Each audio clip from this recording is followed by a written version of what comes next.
you want to grow wheatgrass, you're going to need some wheat.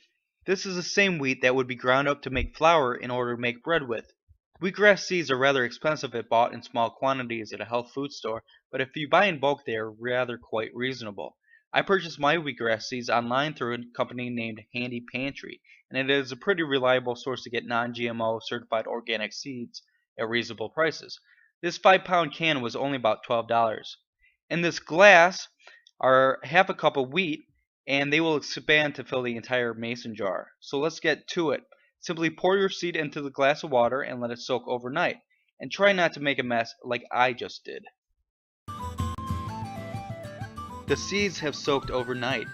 You can purchase a fancy commercial strainer lid, but I opted just to use a small section of a window screen and a mason jar lid. Pour out the water that your seeds have been soaking in.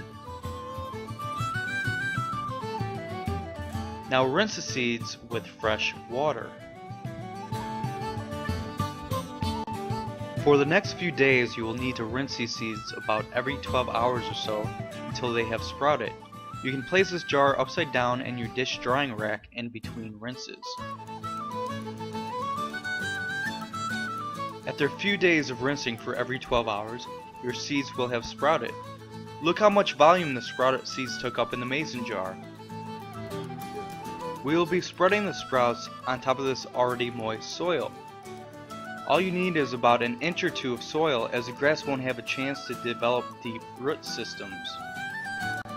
Spread the sprouts so that they cover the entirety of the surface, making sure that there is no overlapping of seeds on top of one another.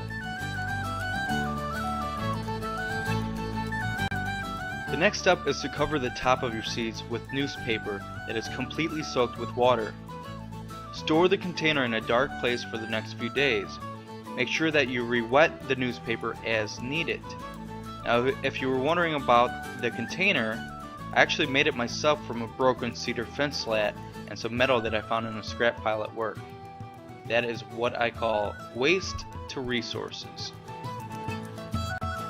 Now, I don't have footage of it, but after a few days you're gonna want to check on your box. You'll have white grass growing.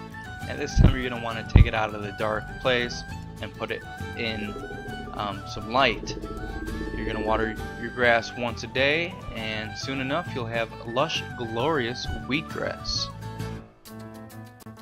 Now this particular box is just for decorative purposes only. However, if you are growing wheatgrass with the intent to juice it, you'll need to know the following two things. In order to produce any reasonable amount of juice, you're going to need to grow at least 6 times the amount of grass. Secondly, you can only cut the grass twice before you have to start the entire process all over again. Now, in order for you to understand exactly how much wheatgrass is needed to produce some juice, I decided to sacrifice my wheatgrass for your benefit. I'm using my stainless steel wheatgrass grinder. I know it looks a lot like a meat grinder, however, the innards of it are totally different, and it's ideal for its purpose of grinding wheatgrass into juice. There's pulp coming out from the nozzle. You're going to want to throw that back into the grinder several times to get every last drop of juice. Alright, that's about all we're going to get out of this batch. You can see what I mean by how little it produces. I'd say there's only about 2.5 to 3 shots worth of wheatgrass juice. This is Brian with Back to Basics. Thank you for watching, and remember, good planets are hard to find.